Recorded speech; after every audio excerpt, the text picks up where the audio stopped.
the reports are out there, so I'm going to go ahead and do a little video on it. It's interesting because outside of Elliot Friedman's 30 Thoughts, I haven't found another source. I've found a lot of articles, but they all seem to refer back to Elliot Friedman. That's fine. So rumor has it that Ryan Miller has agreed in principle to a contract with the Anaheim Ducks. It would pay him $1 million plus incentives, which, if rumors are to be believed, could get him into the $3+ million category. Ryan Miller as a backup in Anaheim for $1 million? Well, that's about as good as Anaheim can get. It is. Miller's 36. If it's a 1 or 2 year contract, he'll be fine throughout that contract.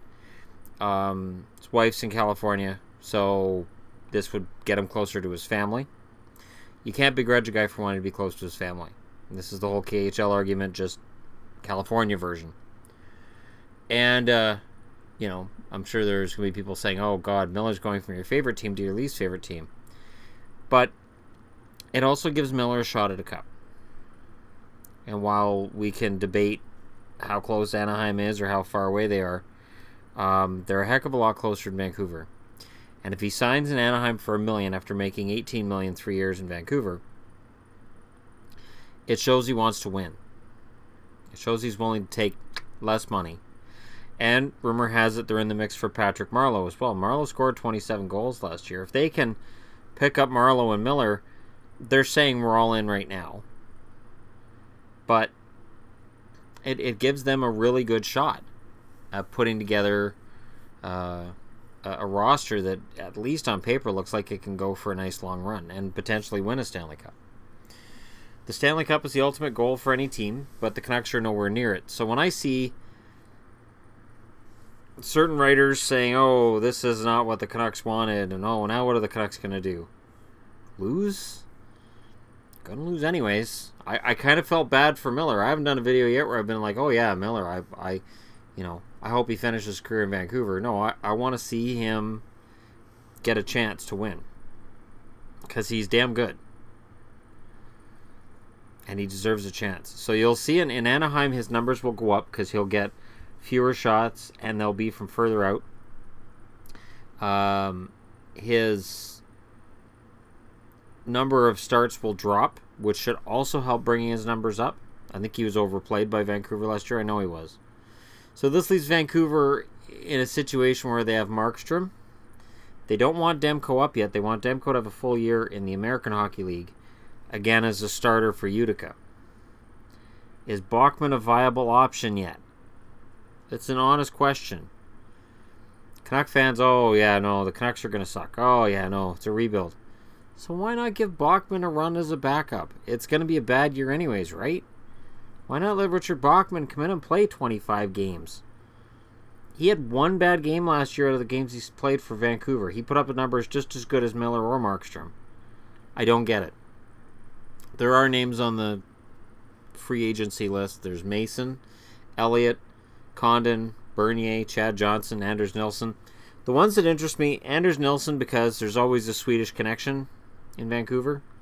Of course, and this has been mentioned on the Canuck forum, so I might as well throw this out there. Eddie Lack.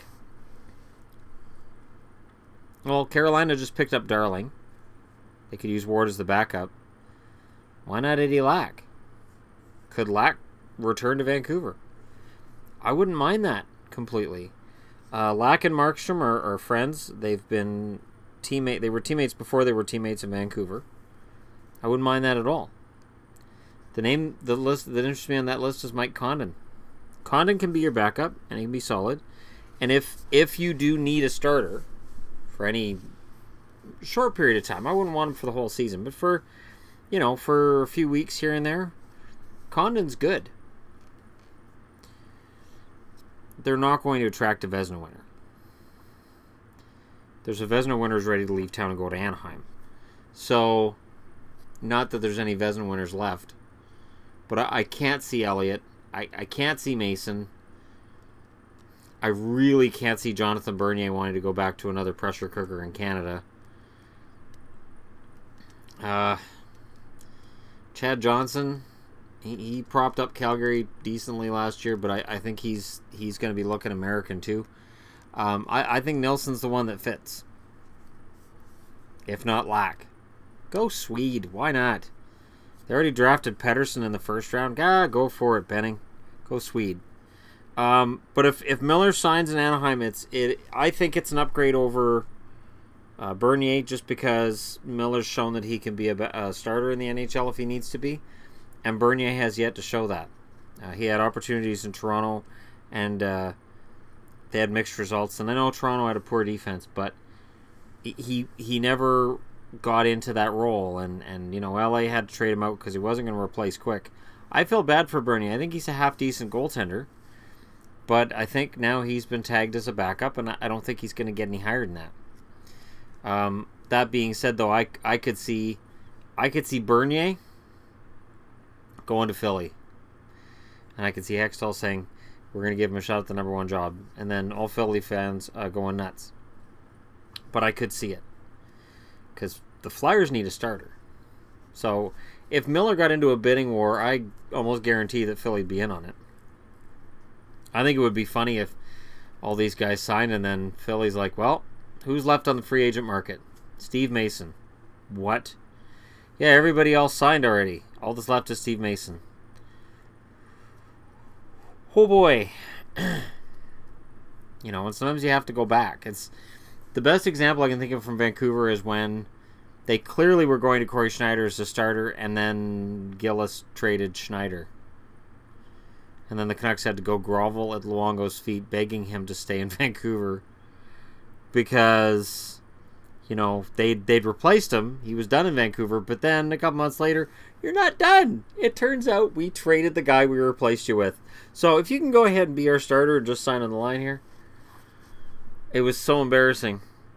And you know, I don't want to see Philly go through that, but there's not really starters on this market. There really aren't. And there's not many teams that are parting with guys who are going to be starters. So, while it's not a great trade market for goalies, it's not a great trade market if you're looking for a starter. And it's a horrible free agent market if you're looking for a starter. So let me know what you guys think. And a question that's going to be asked me is this. If Miller goes to the Ducks, joining Bieksa and Kessler, does that change my opinion of the Ducks? No. Am I going to boo Miller, though? No. I would not boo Ryan Miller. Miller's the most underrated goalie the Canucks have had. He came in during a dark, dark time for the franchise. And he gave us better goaltending than Markstrom did over that period of time. And better goaltending than Lack did over that period of time. And yet, a lot of the time, Canuck fans would be like, oh, we want more Lack. We need more Markstrom. Miller's too old. Just phase him out and get these guys in. I feel bad for him. I do. So, let me know how you guys feel about it. And if Miller doesn't end up in Anaheim, where else might he end up? Might he end up in Philly? Is he going to get brought out? Are they gonna sign both Miller and Bernier in Philly and then go, there you go, there's your two goalies, and then just ditch Neuwirth? Philly's crazy. So nothing they do surprises me anymore. So let me know your ideas. Hit like and subscribe if you're browsing your way through. And thank you so much for watching. And yes, if Miller goes to Anaheim, I wish him the best. And I can do that without cheering for Anaheim. I can. And for anybody who's not a subscriber, they're going to be like, he's wearing an Anaheim jersey and hat, and he's not cheering for Anaheim? Oh, I'm so not subscribing. Welcome to the channel. Go ahead and subscribe. Look through my many videos, and it won't take you long to figure it out. But thank you for watching anyways. And I'll talk to you guys again soon.